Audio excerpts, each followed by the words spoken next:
Good evening, everyone. Welcome to a special edition, a special evening edition of the People's Power Hour with me, the People's Prophetess Jackie Lukeman. Welcome to Lukeman Nation. However, you have come into Lukeman Nation, if you've come into Lukeman Nation via Black Power Media, you should be subscribing to Black Power Media so you can hear and catch everything that anyone puts on this platform at any time. There's a lot of great Black August content being planned, being cooked up. I do not want you to miss it. So certainly subscribe to Black Power Media. But if you came in through the Lukeman Nation YouTube channel, subscribe there. If you came in through Facebook, hey, drop a line. What's going on? How you doing? Good to see you. And however you have happened to come into Lukeman Nation, into the People's Power Hour tonight, please support Black Power Media on Patreon at patreon.com/Black Power Media. And you can support Lukeman Nation on Patreon, patreon.com/Lukeman Nation. We really, really do appreciate all of your support. So, yeah, this is a special evening People's Power Hour. So it's not a People's Power lunch. This week has been hella busy for me because obviously I'm getting ready for some very important medical stuff that I've been talking about. So I'm just going to give you guys an update. The procedure to insert the catheter for peritoneal dialysis is tomorrow. I actually have had COVID already had COVID. But I am getting ready for peritoneal dialysis for those of you who know. So I'm getting the catheter and put in tomorrow. And then it'll take a couple of weeks for it to heal. And then I'll start dialysis at home. And I actually just got in the mail today the packet with the information about transplant, the kidney transplant, all how it all goes and all that kind of stuff. So yeah, this is real. It's happening. It's moving fast, and I'm feeling really good about it. Glad I'm finally getting to there. So yes, so that is happening. But I see that a lot of you are piling into the living room, into the cafeteria for an evening meal. I appreciate y'all. Lene Demoy, hey, what's going on? Franny French, what's going on? Good to see you. Haven't seen you in a minute. Comrade Kwame, afraid not. Eugene Mason, Kamari Dream Child, Mike Olson, Manny Nile, David Silberg. What's going on? Have not seen you in a while. David Dean, good to see you all. Franny, no, I do not. I literally just got the information about the transplant process in the mail today. So I'm learning all about how that works. They'll probably because my EGFR numbers are so low, I am at CKD level 5. So that means I'm at end stage renal failure. So I will be immediately put on the transplant list even before I start dialysis. So yeah, that's great. So yeah, so that's where I am. And comrade, this is something that Comrade Kwame said. My father-in-law did dialysis at home. He said he was looking at $500,000 debt and was like, I'm not gonna pay this. And guess what? I ain't fitting it. Whatever. What you gonna do? Come get the kidney? So anyway, yeah, it's healthcare in a capitalist system. And the really messed up thing I have to say before we get started with tonight's show, um, um, I am I recognize that I have an excellent transplant team. My nephrologist is fantastic. The people she's put me in touch with, the nutritionists, the dialysis nurses. I have two dialysis nurses. The kidney advocates are all amazing.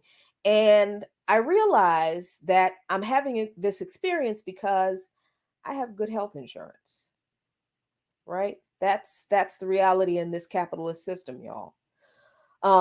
My nephrologist, Dr. Cosette Jameson at Washington Hospital Center, is fantastic. She is just fantastic. And if you, Metro Renal Associates, if you, yes, please look them up. And they will advocate for you and care for you regardless. But I know that some of the, not this good insurance, I'm fitting to max this joint out. I sure am. So I hate that not everyone can have this level of care in this capitalist system. But this is why I do what I do, because I am struggling, I am fighting, I am I am just trying to tear this system down with the education that I can provide in my own little way, so that one day we can look back on this period of time and say, dang, there was actually a time in this country where everybody didn't have the health care that they needed. But oh my God, I'm so glad we wised up and did better. I mean, that is, if the Biden administration doesn't push us to the brink of nuclear war. But you know what? Enough about me, because I am so excited that tonight I get to talk to my brother from another mother, Anthony Rogers-Wright, in beautiful, sunny Cartagena. I'm so mad at you. First, this is how people do you.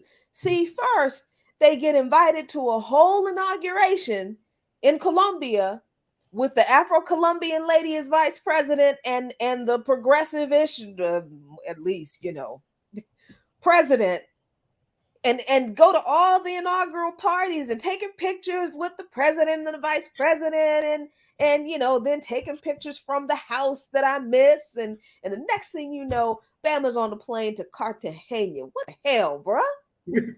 I mean, the door is always wide open for you, Sister Jackie. I'm being hosted by our African family, of course, our dear brother Ajamu Baraka from Black Alliance for Peace, and his incredible partner Charo, world-renowned human rights Afro-Colombian attorney, and they love you. And before we even get started with the nitty-gritty, let's just healing blessings to your health, sister. I've got something for you to bring back from our family to help you in this journey, as always, because we need you around, because we love you first and foremost, but also because of the hard-hitting, truthful journalism that is so missing from the liberal media, and I do mean liberal media, conservative media, and liberal media. So it is just always a blessing to be with you, and thank you so much. This is community. This is the community that me and Abdus, this is a family that me and Abdus adopted, that adopted us when we got into this thing. And the blessings from they just keep coming. So Yes. thank you. Even though I'm still job like jealous, but that's okay. I mean, you got to jet set down to the Revolutionary Republic of Venezuela, and so, but we will. I know we're going to all be down here together, because, and that's one thing that Vice Presidente Marquez stresses, is this global Africanism and the diaspora everywhere, and obviously one of the more beautiful commitments made by this new amazing leftist and movement-led Colombian administration is the fact that they've made commitments to opening up embassies all throughout the African continent and more relations, and that's just like a big deal.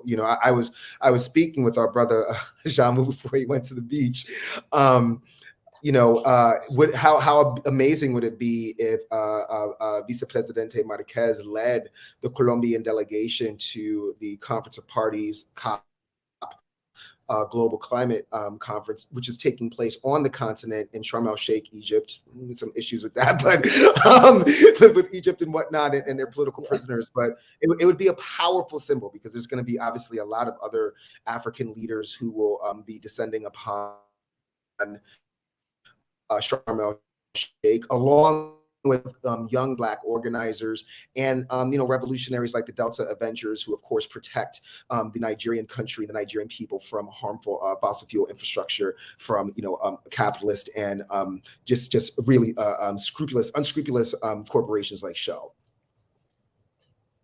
Yeah, so I want to get into that. I want to get into some environmental stuff. I want to get Yeah. into the inauguration, and then I want to get into, reparations and why this is all kind of tied together. But first, for folks who do not know who you are, shame on them for not knowing who you are. But for folks who don't know, tell the people who you are. First and foremost, I'm Anthony Karifa Rogers-Wright. I'm the son of Dr. Marianne Rogers-Wright and the son of Dr. Muhammad Samura. I currently serve as the Director of Environmental Justice with an organization called New York Lawyers for the Public Interest, obviously speaking for myself with you, Sister Jackie. And, I think that my work through teachers like the aforementioned brother Jamu, Kali Akuno, our dear sister Yane Inigo, and so many others, is rooted in principled struggle as it pertains to the protection of Black, Brown, Indigenous, and poor white folk and poor Asian folk from the scourges of this global challenge called climate change. Our people, as you know, whether it's in DC, here in Colombia, Puerto Rico, Haiti, are all hit first and worst, as we like to say, by a climate crisis that they largely had no hand in creating. This is a capitalist system that is rooted in three interlinked crises of white supremacy, patriarchy, and colonization. And when you put these things together, it's not to understand why our people are the ones who, as we say, are hit first and worst. And so, the work is a combination of policy analysis, lobbying, trying to marginally reduce the harm of neoliberal policies and neoliberal parties, being the Republicans or the Democrats. And then, of course, I'm taking that information and making it more accessible to our folk, because I don't consider myself an organizer. There are people who are actually very good at that, but what I do try to stress is what I've been taught, which is there is no divorcing good environmental policy and good organizing. You can't have good environmental policy without good organizing, and so it's very, very important that we establish and maintain that nexus. And I would say that right now, if there was one thing that was kind of interrupting my time in this blessed nation at this very blessed time, it's of course what's going on back home. You and I had a chance to discuss it briefly the other day. This so-called, as Brother Bernie Sanders said, the so-called Inflation Reduction Act, and I just want to say that why it's important to have media like yours, Sister Jackie, is I helped develop something a few years ago called the 5 points of intervention, and the first point of intervention, which is derived by a seed, is the narrative. That's what's underground, and that's what our roots are rooted in. If that seed is tainted, everything that comes out of that, the organizing, the policy development, the electoral politics, even the direct action will be tainted. And unfortunately, what we're seeing right now with the narrative surrounding the so-called Inflation Reduction Act, the narrative is not centering the people who will be most impacted by it: Black, Brown, Indigenous, and poor folk.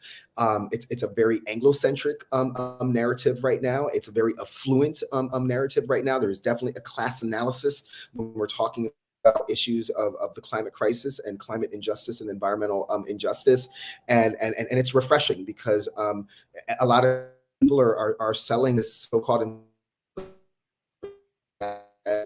historic climate policy.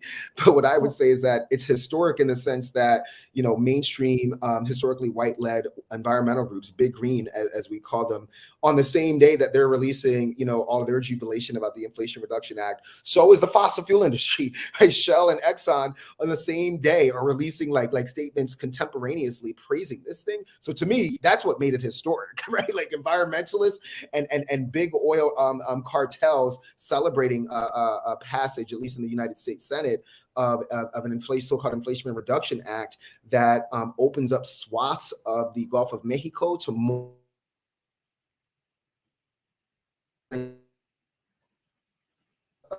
leasing as if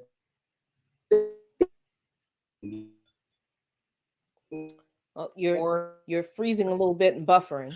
which is a direct threat to you know. I'm back. Can you hear me, sister? Yeah, you're just, buffering a little bit, Uh-oh. down there at the beach in Cartagena. The Oh, Wi-Fi goes in and out with the yeah. waves. Yeah, I apologize for that. No, as I was saying, is opening up the Gulf of Mexico really puts the United Home Nation, the original people of that area, at further risk. Their land is already disappearing at the rate of one football field an hour due to increasing oil and gas drilling in the Gulf. So they're put at risk. And so, we see a common theme that in order for there to be some benefits, which is being touted by many of the mainstream environmentalists, that it is somehow appropriate to sacrifice people, whether they're Black and indigenous and poor in the Gulf South, indigenous folk in Alaska, or poor white folk in Virginia and West Virginia. And that's just plain wrong, which is why, one of the first things that I would say is that we have to cease and desist with referring to this Inflation Reduction Act as climate policy. Absolutely not. Anything that gives more handouts to the fossil fuel industry, to the miners, that's going to further taint indigenous sovereignty and their water supplies simply cannot be considered climate policy. I said that would be considered like considering Sheriff Joseph Arpaio as a prison abolitionist just because he had outdoor jails, right? Like it's just not right. Yeah, and we have to, like, as we are taught by BAP and many of our family, across the world, we have to seize this narrative and make sure at its core, climate justice is about truth telling. Yeah, and I mean, I think, the fact that big high profile climate organizations are really all in, pretty much full throated, celebrating the passages of this legislation, when the fact is that the legislation passed because the Democrats promised Joe Manchin that he would get his pipeline in West Virginia, that he would get that the fossil fuel industry generally in this country would get, as you said, a license to drill for oil in the Gulf of Mexico, that vulnerable communities, Black, indigenous, poor communities, no longer have the protection to use permits, that there's a permitting process um, that vulnerable communities could use to stop fossil fuel companies from building new projects near where they live, because the permit required those companies to do an ecological survey or an environmental survey about the impact that their project would have on the communities near these projects. That was a requirement in the permit. What did the Biden administration do? They promised that that permitting process for new, not just new clean energy projects, whatever that means, but also fossil fuel projects, that permitting process will be relaxed. So now our people are going to, who are already living in, as you stated, Anthony, precarious situations in the most environmentally precarious areas in the country, right? Yeah. More of our people who are poor, who are indigenous, who are Black, more of our people live in cancer alleys and, Yep. flood zones that are not covered by FEMA support, and that are just left to language after the destruction, that are in that live around wastewater processing plants, or chemical processing plants, or oil refineries, or close to our people already are in that situation. And now Absolutely. more of our people are going to be facing that. And you've got the big environmental companies, organizations celebrating this You might as well legislation. call them companies. Might as well But call them yeah, companies. but yeah, that was an accurate slip of the tongue. You got these big environmental companies celebrating this bill when this bill sold our people out in order for it to be passed. So who, I mean, if the people who are affected the most by climate change, by environmental exploitation, by fossil fuel corporations, Mhm. if they're not protected in the climate provisions in this bill, who the hell are? What what climate Yeah, what where's the benefit in these so-called climate provisions in this bill, Anthony? 100%, Sister Jackie. I mean, you just kept hitting many nails on many heads. Um, you know, what you were specifically referring to is a piece of legislation, a law that for over half a century signed into law by a Republican, Richard Nixon, of all people, the National Environmental Policy Act of 1970, which does require these environmental reviews, has acted as a vanguard for environmental justice protection, as well as a vanguard, an impetus for the practice of environmental law as we know it. Now, let's talk about what the National Environmental Policy Act has prevented.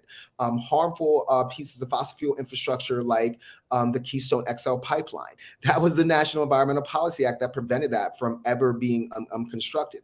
You reference our sisters, brothers, and family in struggle in Virginia and West Virginia and Appalachia fighting the Mountain Valley Pipeline. The reason why the Mountain Valley Pipeline has not been completed is because the National Environmental Policy Act has denied it the additional perks that it needs. But here's what it also does, and I think that this has to be reiterated. You stated it, but by taking away NEPA provisions, you're also preventing using litigation. If you find take umbrage, if the community is like, nah, that environmental analysis was not adequate, you can sue, right? And that has been used as a tool also as prevention. And the time during those lawsuits gave us the time, or gives us the time, to organize more of a resistance to a given piece of pollution or fossil fuel infrastructure. That all is about taken away. The Inflation Reduction Act cuts off NEPA's. And then the side deal that Chuck Schumer made with Joe Manchin decapitates NEPA once and for all. And it's really important, right? We know here in the capitalist dominated system of the United States that lawmakers rarely vote with their conscience, and most time vote by what they're being told to do by the people whose pockets that they're in. And it's important to know that the majority leader of the Democratic Party, Chuck Schumer, has received in this election cycle upwards of $300,000 from Next Era Energy, who are major investors in the Mountain Valley Pipeline. So to say, like, why was that piece of infrastructure the one that he made a deal with? Because he was told to by his, as I like to say, his alabaster puppet masters. And then, to the larger point of those who are celebrating this, there's a racial analysis to those who are supporting this in terms of big green environmental groups, and a class analysis. Most of these people are affluent, right? I had a little tiff with one of the architects of the so-called Inflation Reduction Act, and I was like, you would never allow for oil and gas drilling off the coast of Santa Barbara, where you reside, where home prices have a median value of $1.1 million, and the median household income is $85,000, amongst the highest in the country. So do you think that you can dictate to Black, Indigenous women, and other environmental justice and climate justice leaders what's good for them, and why this bill is good? And here's what is really disingenuous, Jackie, because and I think that this is a really important point, because you talked about this, how they're celebrating it, because there has been a big rift. Like this Inflation Reduction Act has exposed the rifts that were already in place between so-called mainstream environmental groups and grassroots EJ, climate justice and environmental justice groups. Is that, like, you won't even go sell it. And that's my thing. Like, if you're going to celebrate it online, you're going to go on TV, you're going to release press statements from your organization. Some of these organizations, Sister Jackie, spent $100,000 just to thank senators in ads for voting for this thing, but you won't go down and face the people who you sold out. You won't go sell it to them.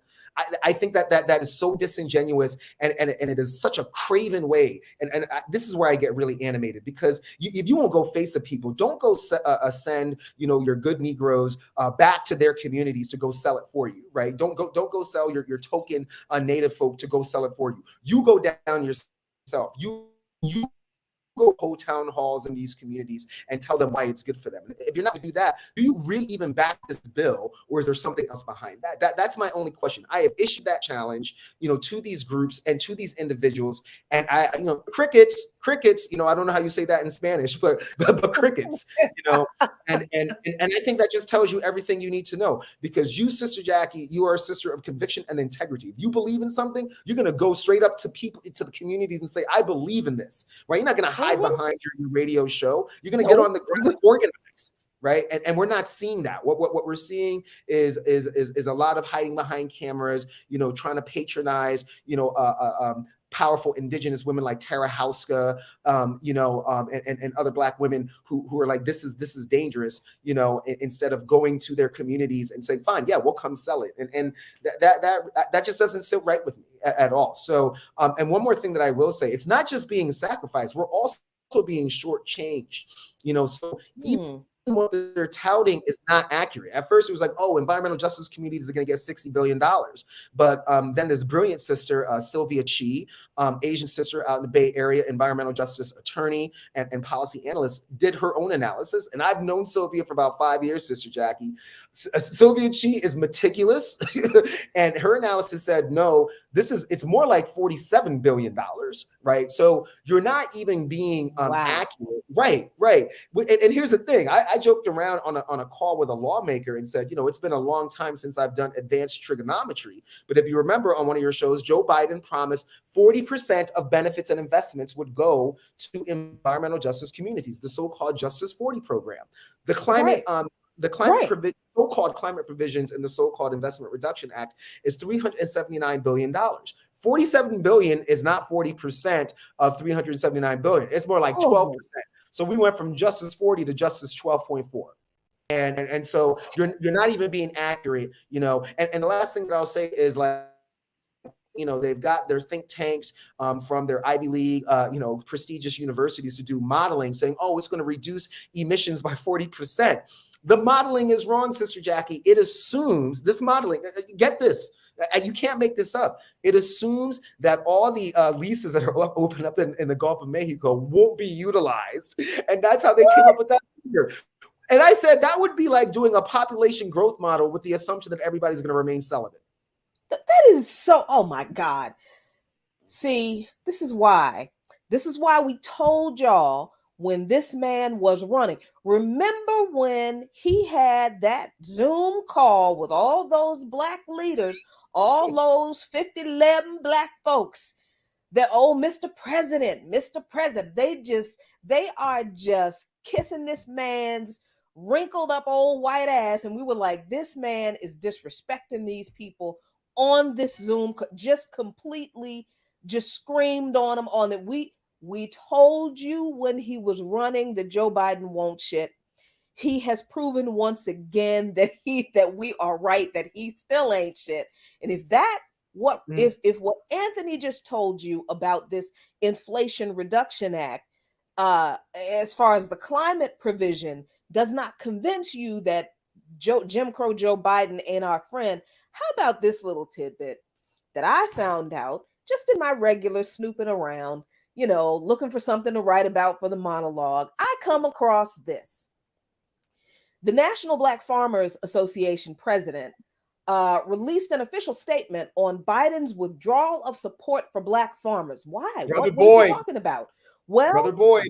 Yes, because this so-called Inflation Reduction Act actually repeals the section in the American Rescue Act of 2021 that provided Black, Native, and other farmers of color debt relief. Yeah. So Boyd said, let's see. So this was from the press release. from the National Black Farmers Association. They say, what could be worse than having another president to overturn legislation you enacted to help Black and other farmers of color during a pandemic?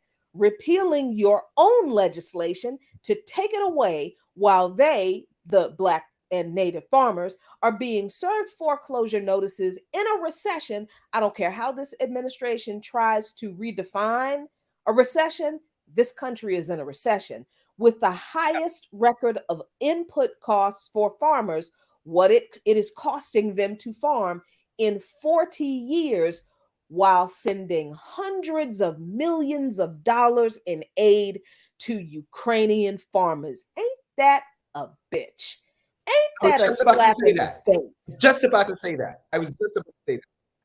No, I was just about to say that. And here's the thing, Sister Jackie, because there's a backstory, right? There's a backstory to this. Marsha Fudge, who's are we back? Yes. Mm-hmm. Okay. Marsha Fudge, who originally put in a bid to be the Ag Secretary and is now HUD. You know, that's our seat that we get to get in every cabinet. Housing and Urban Development. That's the Black agency. Wanted to be the Secretary of Ag, and Joe Biden instead selected a man named Tom Vilsack, another recycled politician from the neoliberal Obama administration. I remember talking about Vilsack, if you remember, when Obama, Shirley Sherrod, who Vilsack got punked by Breitbart Media, and then fired Sister Sherrod. Found out he got punked, tried to hire her back, and she was like, nah, that's cool. So Black folk, Joe Biden nominated him to be the Ag Secretary again. By the way, during the Georgia race for senator, which Black folk delivered Raphael Warnock and John Ossoff, which gave Biden the power that he has right now, we might add. We're like, you're really going to name Vilsack right before this Georgia election where Shirley Sherrod is a shero down there? Well, it's going to cost you. It's going to cost you. So he did institute a program, to his credit, and that's probably all the credit I'll give Joe Biden. To his credit, I believe it was $200 to $300 million program specifically for Black farmers and indigenous farmers who have been just screwed over by the United States Department of Agriculture, land snatches. I mean, everybody knows the stories. None better than Brother John Boyd, who's a brilliant man. Love that brother. However, white farmers sued that. You can't make this up. Using the 14th Amendment to say it was racist, and it was therefore pulled. So this money never got to them. So now you have taken away this investment, and now their debt relief. This is going to result in more Black and indigenous and poor white farms being engulfed and snatched by big ag and industrial ag corporations, and they know it. So I mean, this is what I'm saying. Like, this is why we need more journalism like this, reading the fine print. You will not see this reported on any mainstream media outlet or by any mainstream environmental organization, including the ones that have departments that are supposed to look at sustainable agriculture. So exactly. I mean, again, for people who are saying don't let the perfect be the enemy of the good, I say if the perfect is protecting poor Black, indigenous, environmental justice communities, if that is the perfect and the good is the Inflation Reduction Act, then the perfect damn sure should be the enemy of the good in this case, because it is, they try to do this type of thing, they call it net zero emissions, where you can keep emitting as long as you use these, right? There is no such thing as net zero emissions, Jackie, and there is no such thing as net justice, right? And that's what they're trying to pilfer right now. John Boyd is a very principled and meticulous brother, and he knew the threat that would come. He's gonna get backlash for so-called embarrassing this president.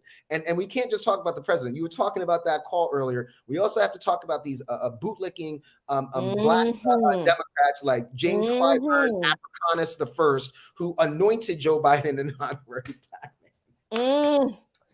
Woo! It is too bad we only have 45 minutes tonight. How you gonna anoint someone an honorary Black man? And why does James Clyburn Africanus have the right to do that? It just it gives Biden license to keep doing what he's doing. Just like he used and Pelosi used the Congressional Black Caucus to release this bill that would increase police funding. Thank goodness we have, right? Thank goodness we do have members of that Black Caucus, like our sister Corey Bush, a true organizer, and our brother Jamal Bowman, who said, "Hell no." You can't get away with that, and that's what I'm asking of our people, whether you're Black, brown, poor, indigenous, like just, all skin folk ain't skin folk, and you've got to look at their analysis and their political analysis and get over this toxic form of identity politics that continues to kill our people, sell them out, and shortchange them. Man, there's just so much more oh my God, there's just so much more in this piece of shit legislation. It just, oh my God, but we only got 45 minutes. So so let's talk about Colombia, because this, I think what is happening in Colombia is the ray of hope for certainly Colombians, for Afro-Colombians, for indigenous Colombians, certainly for Afro and indigenous people in the Americas and the global South. But I also think it's a ray of hope for us in the United Snakes of America. Because let me read this. Let me share this. I read this quote from Francia Marquez on By Any Means Necessary when we interviewed you yesterday, but I want to share it with you all here, because this is the kind of, I don't even want to say ideology, because this isn't ideology. This is passion. This is heart. This is what she believes, who she is. This is what Francia Marquez, the new vice president of Colombia, said about reparations. She said, "The time has come to discuss historical reparations for Afro-descendant and indigenous people in the Americas, in the region." So she wasn't just talking about Colombia. "No country in Latin America can get out of this debate. It is enough to say that there is historical debt with these peoples. During the campaign, I said, and when will we pay for it? The effects of slavery, colonialism, and racism that the Afro-descendant, Raizal, and Palenquero peoples continue to experience in the region must be compensated." Not just the Afro-Colombians, but the indigenous and the different groups of indigenous.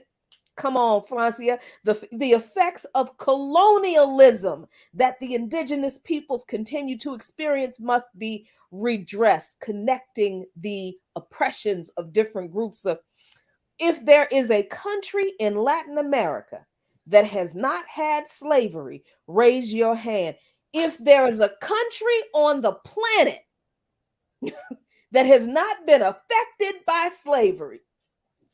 So if it has had slavery and colonialism, it must recognize the native and indigenous peoples, but it must also recognize the Afro-descendant population. Recognition is a political actor. Lord have mercy. That's a sermon. That to me is the argument for international solidarity around the issue of reparations. That's the foundation. That's the entire argument. And we Pan-African international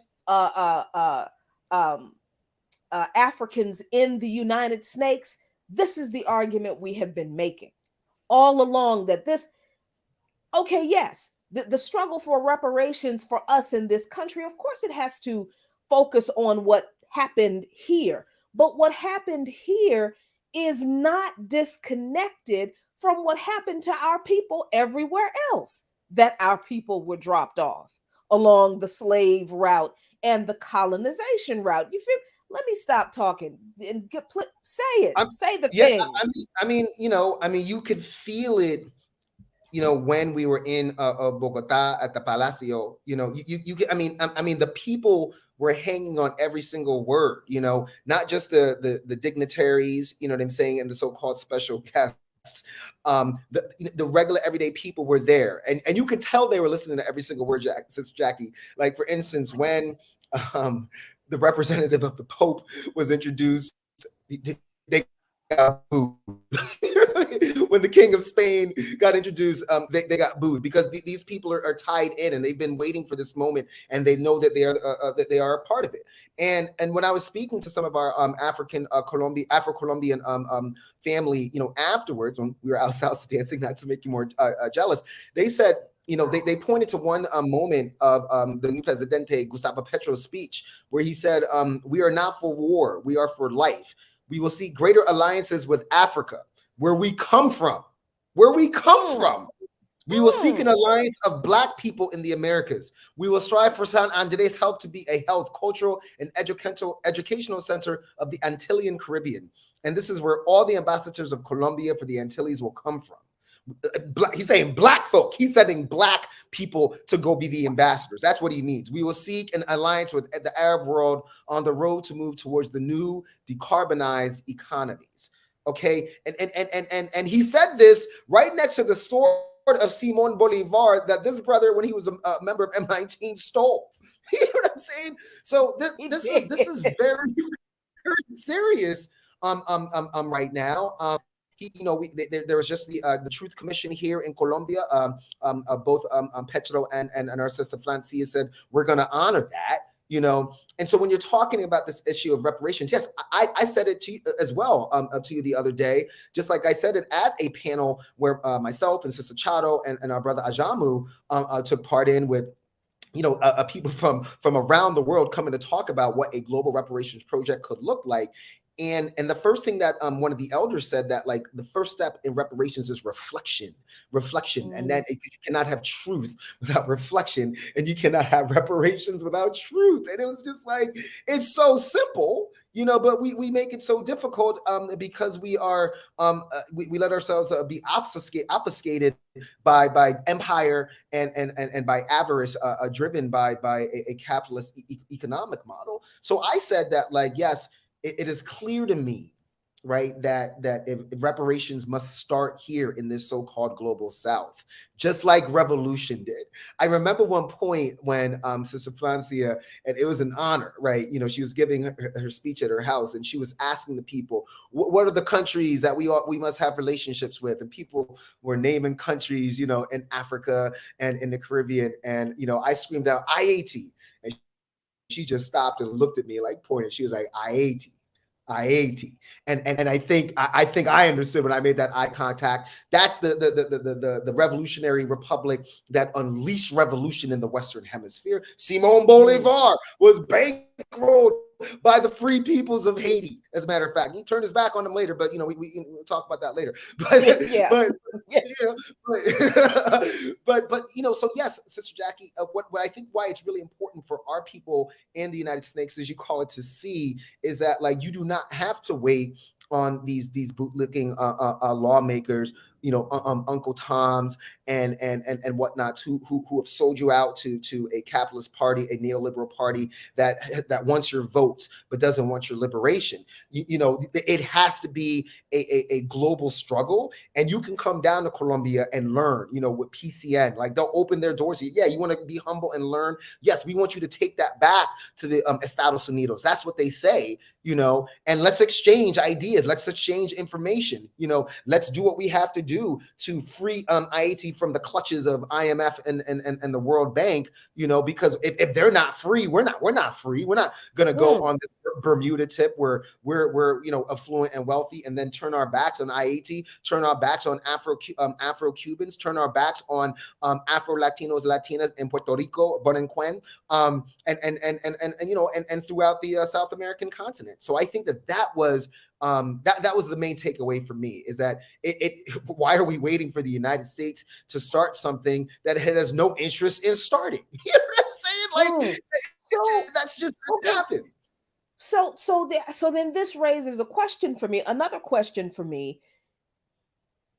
It seems to me that people in the global South, certainly in Colombia, certainly in the Americas, are already organizing internationally around the issue of reparations and other issues, but they are organizing around the issue of reparations. So what do we do with folks in this country who insist that we have nothing in common with those people, that our reparations claim and struggle is divorced from theirs, and they don't claim us no way? What do we do with those folks? I mean, we do our best to bring them in and intercede to deracinate that very unconscious level of thinking. We, in short, Sister Jackie, decolonize, right? That mode of thinking is literally rooted in colonization, which is at the end of the day, a tool of divide and conquer, a tool of separation, of bifurcation,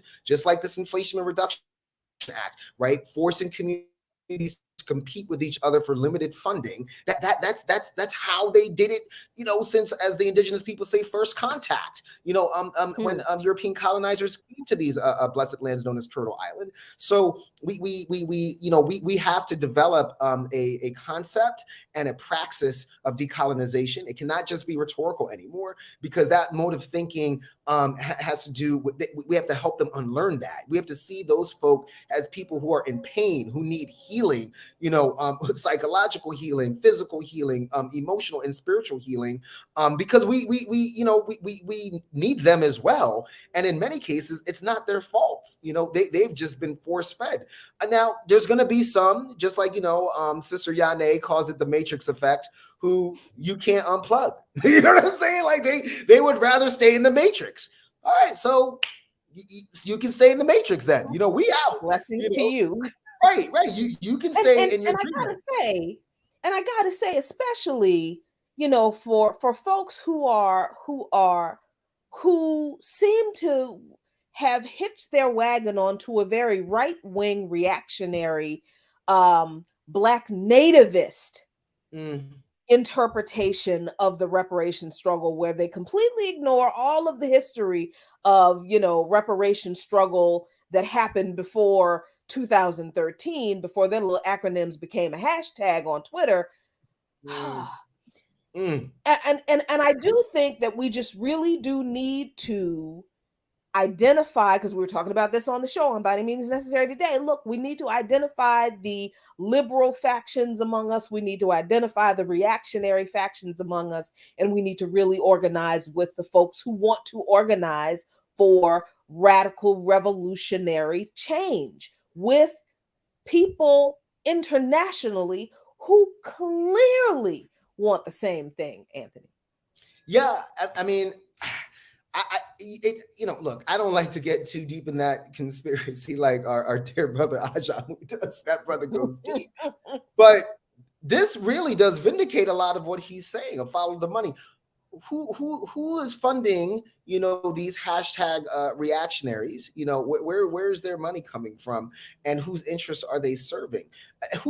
Because why in the world would we want to be separated from people like Francia Marquez? Like what? Why would we want to be separated from people like Julius Malema in South Africa? No, that doesn't serve us at all, and whatnot. Some of our listen.